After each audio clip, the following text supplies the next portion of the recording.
Hai teman-teman, selamat datang di Layar Arbani. Video ini adalah video full spoiler. Jadi aku saranin untuk menonton filmnya secara utuh untuk mendapatkan cerita lengkapnya.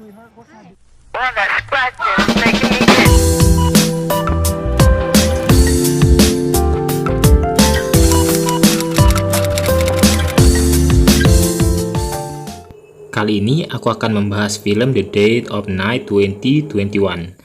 Film ini berdurasi 89 menit. Scene dibuka dengan seorang pria paruh baya yang dengan santuinya mengendarai mobil sambil dengerin musik.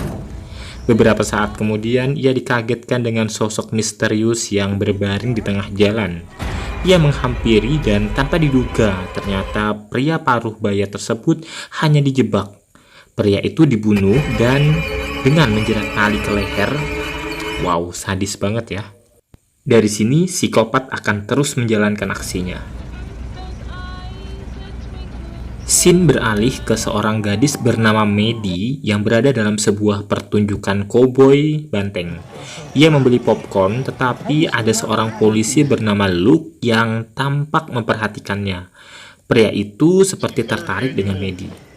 Dalam pertunjukan itu, ayah Maddie yang bernama Ricardo Hall adalah sponsor utama yang diberi kesempatan menyampaikan pidato. Namun sayangnya, masyarakat banyak yang kurang respek terhadapnya. Maddie datang ke pertunjukan itu spesial untuk pacarnya, yaitu Colt yang bertanding. Colt berhasil menaklukkan banteng dan mendapatkan predikat terbaik. Tentu kebahagiaan itu mereka rayakan berdua hingga mengacuhkan wartawan yang ingin wawancara dengannya. Scene berlanjut ke Jun yang akan menjadi tokoh utama dalam film ini. Ia tampak sedang depresi dan pemilik restoran tempat Jun bekerja menasehatinya. Sementara Maddie dan Colt yang sedang merayakan dengan wik-wik di sebuah rumah mobil tampak diganggu oleh orang asing dengan gedoran di dinding mobil. Dengan gentleman, Colt keluar untuk mencari si pengganggu itu. Tetapi di luar, tampaknya si pengganggu itu ternyata psikopat pembunuh di awal film tadi. Maddie yang berada di dalam mobil tampak ketakutan ketika mengetahui sosok pengganggu di luar yang bertopengkan musang atau serigala apalah. Ia lalu keluar mobil dan melarikan diri hingga bersembunyi di semak belukar. Tetapi yang namanya psikopat pasti cerdas. Akhirnya Maddie berhasil tertangkap oleh psikopat musang itu. Scene dilanjutkan dengan seorang pria tampan bernama Tommy yang tampak berpatroli di lahan milik keluarganya. Lahan ini hendak dijual dan tanpa diduga ia menemukan sehelai kain yang mencurigakan. Kemudian ia mengecek jejak ban mobil yang ada di sekitar kain tersebut dan tampaknya ia akan melaporkan hal ini kepada pihak berwajib. Kemudian ia datang ke rumah makan di mana adiknya Jun bekerja. Lantas ia bertemu dengan pemilik restoran tersebut dan bercerita tentang permasalahannya dengan Jun. Dan dia juga menemukan bahwa ada info tentang orang hilang di mana Maddie Hall dan Cold Skin yang menghilang tanpa jejak di daerah perbatasan antara lahan dia dan lahan Hall, ayah Maddie.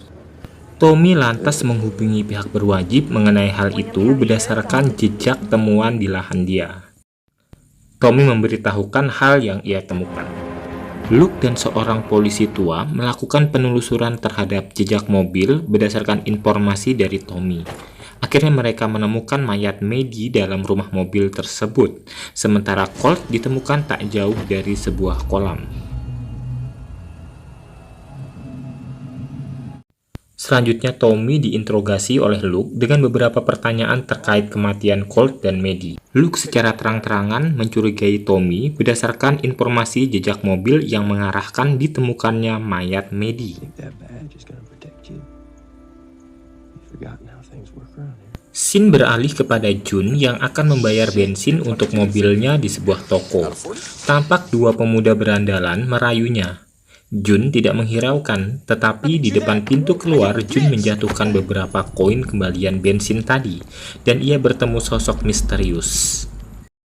Dalam perjalanan pulang, ia bertemu dengan Luke yang memintanya stop, tetapi Jun tidak ingin berbicara banyak dengan Luke, sambil berkata, "Jangan sentuh aku mas, aku jijik, aku jijik." Don't touch me. Oh wow. Out of my way. Selang beberapa saat, Jun melanjutkan perjalanan pulangnya, tetapi ia nampak diikuti oleh sebuah mobil. Mobil ini seperti ingin mencelakai Jun. Jun menghentikan mobilnya sambil menyiapkan pistol yang selalu ia bawa dalam mobil. Tampaknya, mobil misterius itu tidak berani menyamperi Jun dan akhirnya Jun melanjutkan perjalanan pulang. Nice. Sementara di rumah, Tommy dan dua temannya yang sepasang kekasih menyiapkan surprise untuk Jun. Ketika Jun datang, surprise dilakukan oleh temannya dan temannya cewek itu jatuh, lucu banget ya. Tetapi ekspresi dari Tommy biasa aja. Tampak Tommy sedang bermasalah dengan adiknya. Jun terlihat sangat senang dengan surprise ini dan akhirnya kangen-kangenan deh dengan temannya. Setelah acara surprise itu, mereka berbincang santai di beranda. Di sini Jun dan Tommy terlibat perdebatan mengenai kematian kedua orang tuanya. Setelah ditinggalkan Jun, Tommy dan Ryan menemukan seekor kuda tetangganya yang nyasar ke rumah Tommy. Tommy berniat mengembalikan kuda tersebut kepada pemiliknya. Jun tampak menyesal akan perdebatannya dengan Tommy. Di lain sisi, ketika tiba di depan rumah pemilik kuda, Tommy merasa curiga dengan suara teriakan minta tolong dan siksaan. Tommy mengintip melalui jendela kaca dan alangkah terkejutnya Tommy ketika melihat pemilik kuda dibunuh oleh psikopat nomaden atau psikopat musang tadi. Ketika dirasa aman, Tommy masuk secara perlahan ke dalam rumah si pemilik kuda untuk mengecek kondisi korban, apakah masih bisa tertolong atau enggak. Namun keduanya sudah tak bernapas. Tommy lalu menyambung kabel telepon yang lepas untuk menelpon Jun, mengabarkan kondisi tetangganya si pemilik kuda. Kenapa nggak nelpon polisi ya? Tak disangka, ternyata psikopat itu kembali lagi ke rumah korbannya dan memukul Tommy hingga Tommy pingsan. Ternyata Tommy masih sadar dan mencoba melarikan diri. Namun sayang, tak jauh dari rumah tetangganya itu, psikopat musang berhasil menembak salah satu kaki Tommy. Tommy tetap berlari dan bersembunyi dari kejaran dua psikopat musang tersebut. Setelah kondisi dirasa aman, Tommy segera masuk ke rumah korbannya itu untuk mencari air minum dan mengobati lukanya. Kemudian ia segera bergegas pergi menuju ke rumahnya. Scene dilanjutkan dengan Ryan yang sedang menunggu kedatangan Tommy. Beberapa saat kemudian lampu di gudang menyala dan ia mencoba memeriksa sambil memanggil Tommy. Ryan mencurigai kondisi di dalam gudang tersebut dan tak disangka ternyata ia dijebak oleh psikopat musang. Jun yang terbangun dari tidurnya mendapat firasat buruk. Ia bangun dan mencoba mencari Tommy ketika melihat lampu gudang menyala. Jun kemudian masuk kembali ke dalam rumah dan berpakaian serta menulis pesan yang ia letakkan di atas meja. Kemudian ia keluar dan mendapati kuda yang seharusnya diantarkan Tommy kembali lagi ke rumahnya.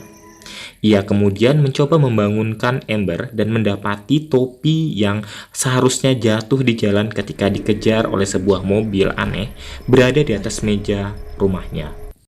Jun bersama Amber pergi mencari Ryan dan Tommy. Mereka mencoba masuk ke dalam mobil Tommy tapi tak menemukan kuncinya.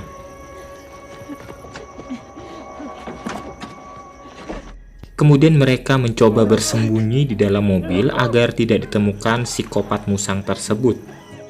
Namun Ryan keluar dari dalam gedung dalam kondisi sekarat dan ia dibunuh di hadapan Amber dan Jun.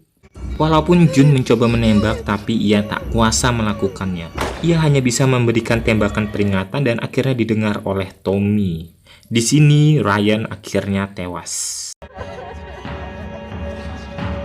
Tetapi anehnya mayat Ryan tetap ditarik masuk oleh psikopat gila itu.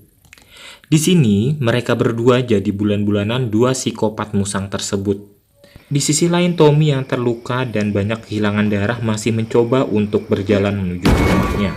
Tak berapa lama, dua siluman musang tersebut memberikan pressure kepada Jun dan Amber dengan meletakkan mayat Ryan di depan mobil mereka. Tampak sekali Amber menjadi histeris dan menangis sesenggukan. You need to trust me, okay? Tak berapa lama, Jun memiliki ide untuk menyelamatkan diri dengan cara berpura-pura tertembak.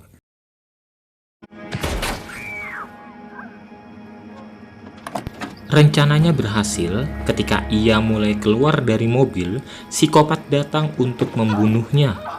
Tetapi Jun terlebih dahulu menembak psikopat itu, sementara Amber berlari menyelamatkan diri menuju tebing batu.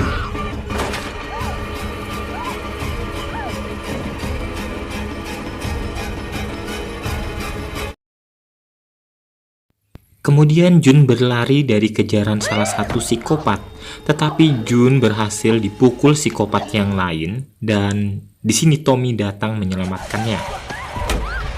Tetapi sekali lagi yang namanya psikopat pasti kuat. Psikopat berhasil melakukan perlawanan terhadap Tommy.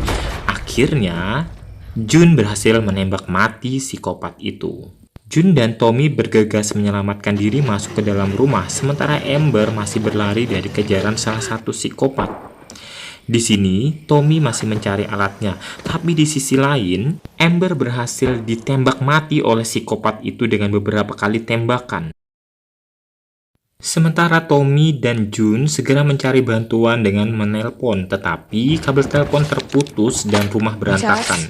Tommy segera mengambil senapan warisan kakeknya untuk melindungi diri mereka. Di sini mereka berencana untuk menjebak psikopat dan mengambil mobil milik psikopat tersebut.